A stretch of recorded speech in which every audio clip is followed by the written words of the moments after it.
You're watching SBA Today. With all the latest news, stories, and advice, here are your hosts, Paul Long and Tonya Mazurek.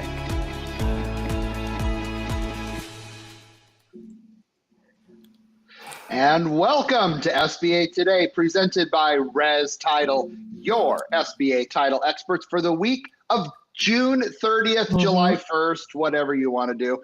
I am Paul, dressed in red. I am Tonya, also dressed in red. And today it's gonna be a little bit different today, man. We're gonna talk about educational moments, as Paul likes to say, things that we've learned from. My idea is the oh crap moments. Yeah. Anyway, that's what I have them listed as something else, but we can't say that on a podcast. Yeah. Exactly. Anyway, drum roll, please.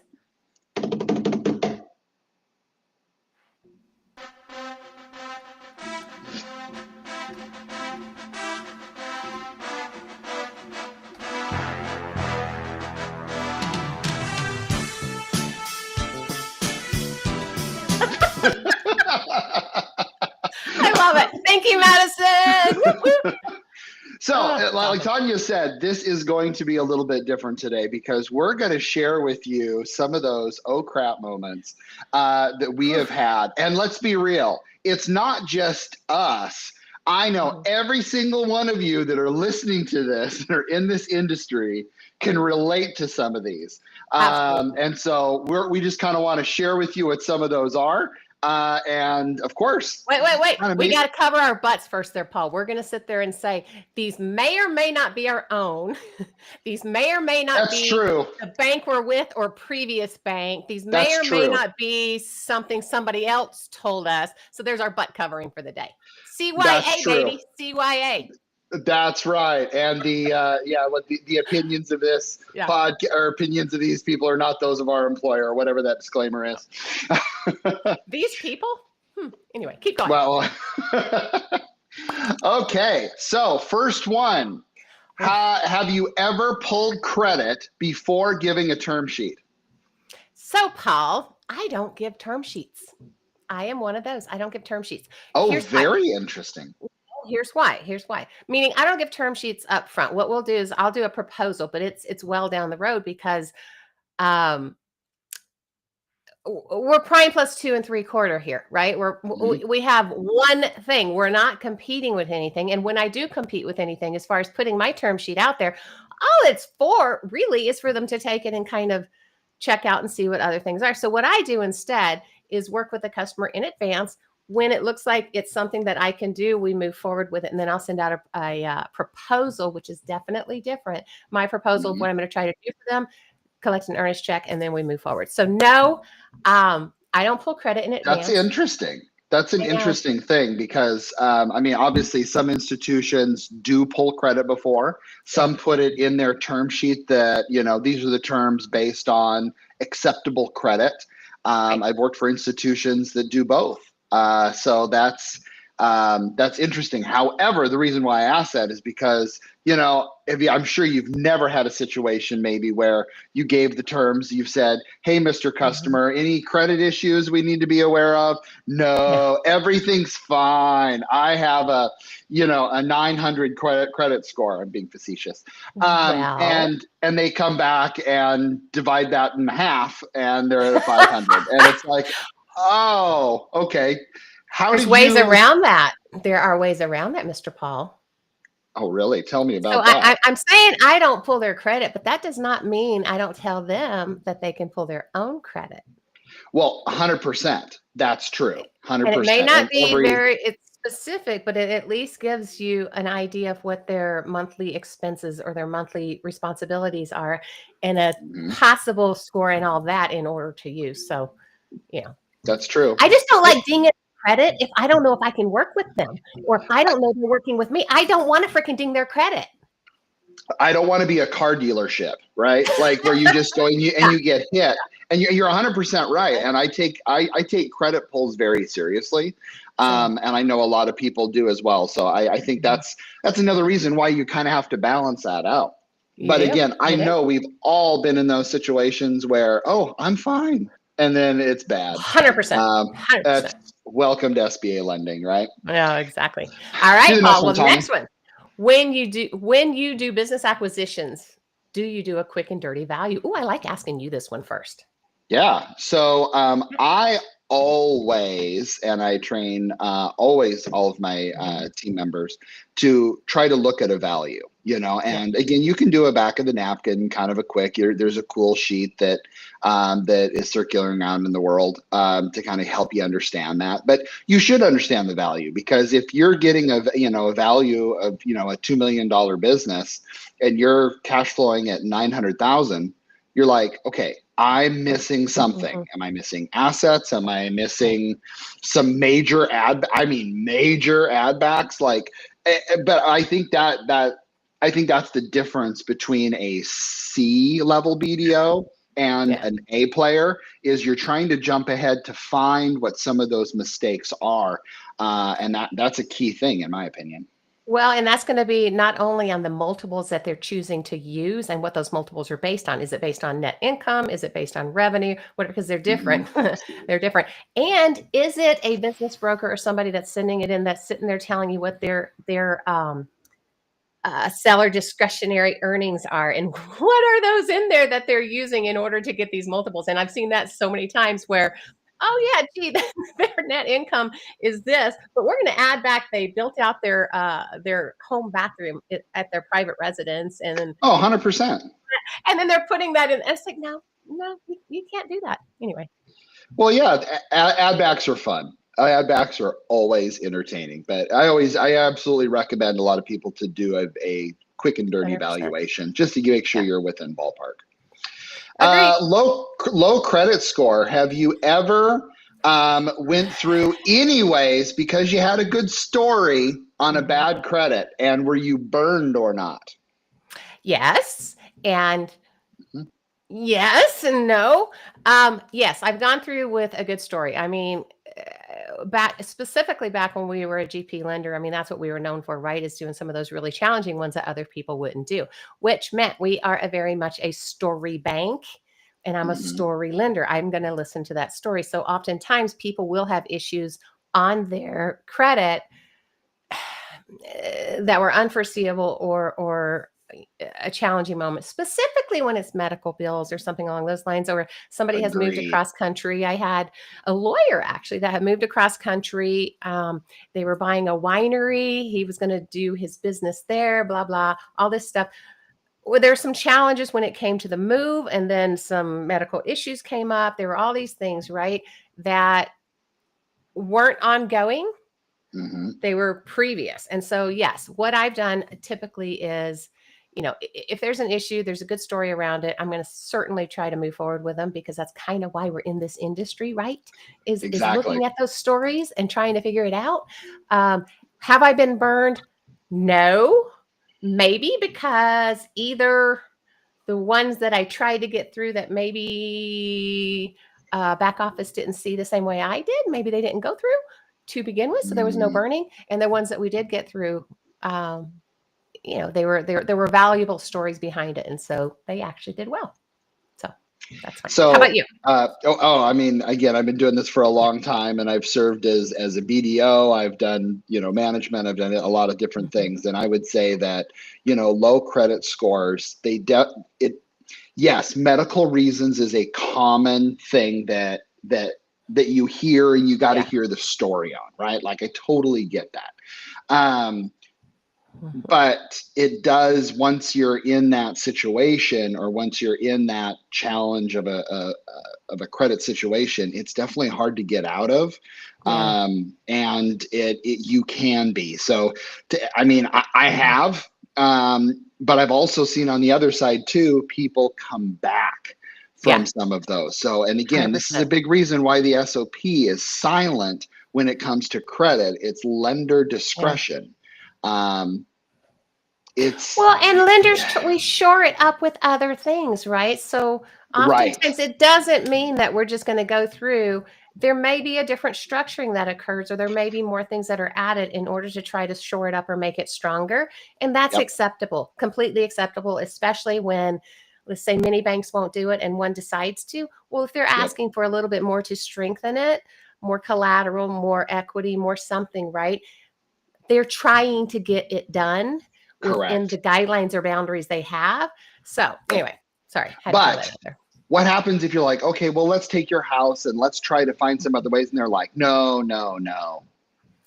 You know what? My answer is sorry. no. I was like, I didn't put this there, and I'm sorry that it's there. And I will do what I can within the reasoning that I have with my bank, the reasoning that I have within the SBA. We will try to get it done, but you kind of have to understand that you got to work regardless if it's a situation that you meant to be in or didn't mean to be in, you're still in it. And we're doing what we can. So anyway, all right. How about ever make an underwriting cash flow error and not catch it until after the loan is done? And as I'm 26 years doing this, absolutely. You end up looking at a situation later on down the road, and you're like, why did I add that back? And because you maybe you didn't detail it out, or you ended up transposing numbers. But let's be real, that's extremely common. I know many underwriters who have done that, and that's why lenders need to take a look at their credits and don't just assume that the underwriter does it all and et cetera.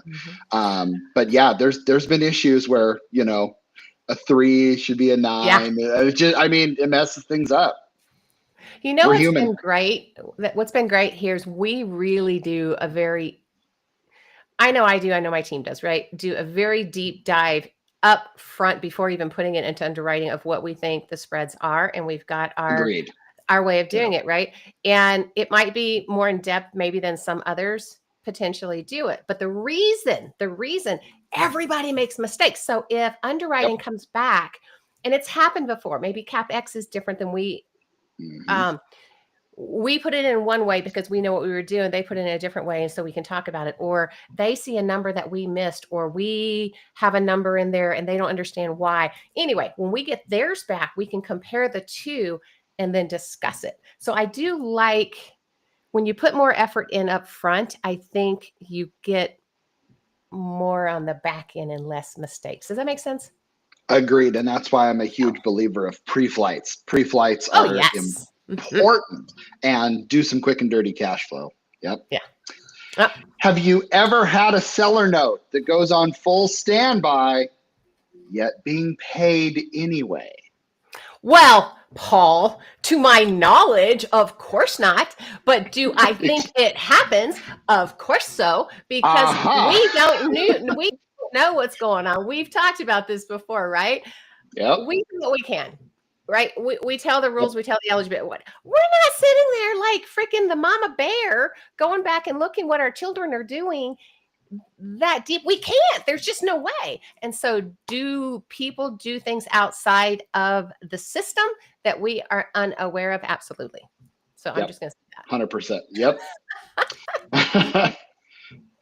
What's the next one? Okay. All right. Ever turned down a deal on ethics? Oh boy. If you're in this business, you've at least done that multiple times. Like, Jesus. If there's a red flag at the beginning of the process, there's going to be plenty of red flags later. So yes, absolutely. I have. Absolutely.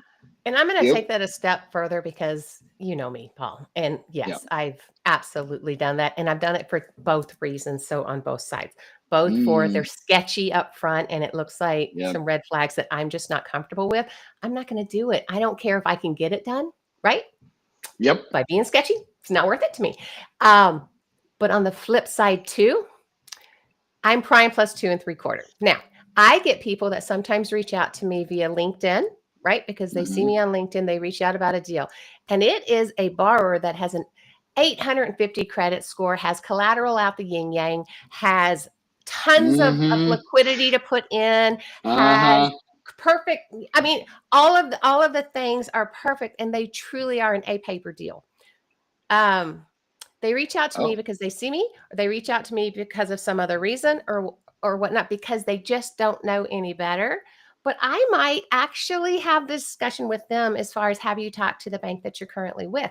Have you talked to, you know what I Wow. mean? In order, I do, Paul. And it's not because I've had it work two ways where they've gone and then maybe they have to come back for one reason or another, right? But if you're Mhm. doing the right thing, you're not putting them in a product that is not the right product for them, for your Agreed. own pocketbook.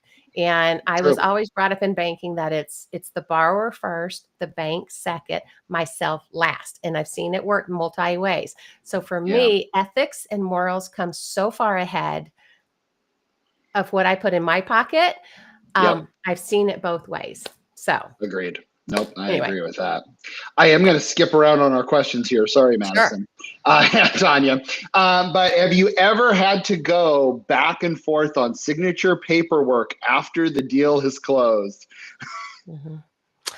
Come Yeah, that's on, of why we course have you our have. forms to protect us, right? Yeah, things come out of the woodworks specifically at the closing table oftentimes, and it's Oh my like it's gosh. already Yeah. done, and all of a sudden you're like, we're just going to have to get that after the fact, right? So yes, I have. Yeah. And it happens. And if you haven't, someone else is correcting the errors for you because you've made them. Exactly. Okay, so Paul, I love this one. This is going to be I fun. knew you were Have going to you ask this one. ever had to eat crow as the face of the bank? As a manager, absolutely. There are many times that I would always like to Ugh. say what I want to say, but Yeah. you just gotta swallow it and just say, okay, yes, oops, sorry, we made a mistake. Yeah, it's hard. It's It hard, is. but that you absolutely have to do that in life. Well, Paul, I really think that I'm a Croatarian. And- because Okay. I've eaten crow, meaning Oh, as the face. okay, got it. A Croatarian, because I've Like, where are eaten you crow going? as a lender. I've eaten crow as the manager. I've eaten crow as the face of the bank. I've eaten crow consistently, but that is our role, right? We are the face of the Yep. bank. We are the ones that are the upfront. To point fingers means three fingers are pointed back at you. So yes, I've eaten crow many a time. Yep. We'll do two more here. Have you ever missed loan fees or taxes on vehicles? Do you ever take? I mean, again, vehicles aren't I necessarily hate that always. one. We I all really hate that because I hate vehicles. right. Sorry, guys. But I do. I hate them. I think we speak on everybody in the SBA industry when we say vehicles suck. They really but are so hard. if you're doing so many large things, Yeah. you aren't always thinking taxes on those. Yeah. I've been caught multiple times on those where it's just like, you get pretty close to closing and you're like, oh God, I totally forgot taxes. And it's a big number, right? Because when you're doing the taxes on those, so at least for state of Washington, it is. But it's difficult, and it happens. It absolutely happens. Mm. Well, I'm going to ask this one, and I'm going to answer before I even let you answer because I want to. And Tonya does what she wants. Never. Anyway, okay. So, have you ever done a deal that you haven't? So that's going to be the question, and I want you to answer too. But oh my God, I got to tell you about one. Do it. I will try not to cry. It seriously still affects me, Paul. So I did it. I did in a sad way, right? I mean, so I did a deal, and it was for a restaurant startup, tenant build out, no collateral other than the build out stuff, right? So the main piece of collateral was a personal home that was fully paid off, and this is retirement age. And it was right before the pandemic. Mm-hmm. They were not in a structure that allowed for delivery per se with some of the things. The landlord did not work with them as far as tables outside to do something a little different during that stage. The salaries of employees went up. Well, you don't have revenue coming in, salaries go up. I mean, it was one thing after another. We did everything we could as a bank to help, right? It didn't make it, right? And absolutely kills me to this day, still kills me. Love my borrowers, always do. And it would have been such an amazing deal, but things just happen. And this happens not just with the pandemic, that just freaking put everybody Agreed. over the edge, right? But Yep. timing sometimes of different things. I mean, a wall was built that we didn't even know was going to be built that by the city that created, an issue with visibility. So many things went wrong. So yes, I wish to goodness, to be honest, I didn't do that deal for them, and they didn't do that deal because they would be in a better financial situation. So yeah, I have. And you know what's funny is the one that I was thinking of that again I wish I wouldn't have done either. Is kind of the same on yours, where it's kind of an older individual, house practically paid off. The bottom line is, I mean, they could have done a home equity, but they didn't have the income because they were relying on the business. So you kind of had to go the SBA route. But it was a situation where the business failed, and she had to sell her multi-million-dollar house that I think she owed like $100,000 on when I did the loan. In order to pay us off, and then she kind of downsized, et cetera. It's hard. It's hard. And when you're in this business, you will have stories like that. And you will have deals that you wish you wouldn't have done. If you don't have a heart, then you shouldn't be in this business, because we really do a lot of cool things for people. But just like, and no one saw COVID coming. Good Lord, if that was on your bingo card of life, you would be really rich. But it's difficult. It's difficult, but really hopefully everyone enjoyed that. It was just kind of a back and forth of Tonya and I of lessons learned. I'm going to throw another one out there, Paul, that you're not even familiar with, and then you can sit there and say your spiel if you want to. But I'm still going to put one out there, and this one is just because I've been seeing a lot of this lately. Do you actually, like, if somebody reaches out to you, or let's say you're using Lender Match, or they reach out to you, do you? And I already know what you're going to say because you're like me. But anyway, do you call them and have an actual conversation with them and find out what exactly they're looking to do? Or are you one of the ones that just says, hey, go ahead and put in a loan application and then we will see where we're going? Oh, yeah. Oh, that bothers me. That bothers the crap out of me. Get the beep button ready. Woo! Have a conversation. Help them through. If you get to the end and they're not ready, it's better to at least help them with a plan and then be done. But don't just, here's the paperwork, let's go through the rat race, and then have me say no after you've done all this work. That is not good customer service. And that just burns me. And, I get good Lord. I see why you didn't put that on the agenda. You see, my face or my head pops right off my shoulders because I get me. that. And what it does is it sends borrowers down a freaking rabbit hole that they don't need to be going down for one reason or another, because they don't always know what they're asking, right? If you don't have a conversation with somebody, wording can be different. 100%. Ideas behind what they're asking for can be different. And if you're not having a conversation and you're just telling them to do that, guess what's going on? People are pulling credit without, because these loan applications have credit. Car dealerships. Oh my God. And then I get these clients after the fact, and I'm livid that they're in the boat that they're in based on, I feel like that's an unscrupulous way to do it. Have a conversation, man. Have a conversation. Anyway, I'm sorry. I had to put that in there. Nope. Go for it. All right. Well done. All right, guys. All right. We did have fun. This was fun. We should do this more often. Actually, let us know if you like it.